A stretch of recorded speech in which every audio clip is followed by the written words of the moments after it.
Hi, my name's Verity and I'm a science communicator here at Glasgow Science Centre.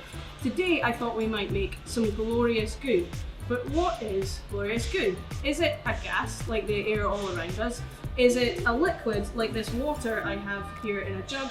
Or is it a solid, like the table here in front of me? So let's make some to find out. What you will need is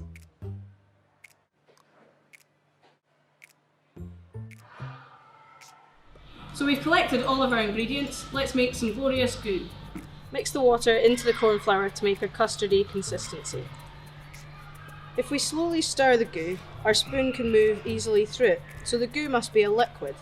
But if we apply more force and stir it faster, something strange starts to happen, and the glorious goo acts more like a solid.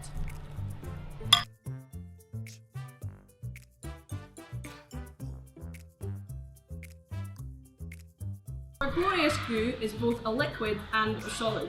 Without force, the goo's molecules space apart, allowing it to flow just like a liquid. But when force is applied, the molecules lock together, creating a solid. So I hope you'll enjoy making your very own glorious goo at home, just like we have here at the Glasgow Science Centre.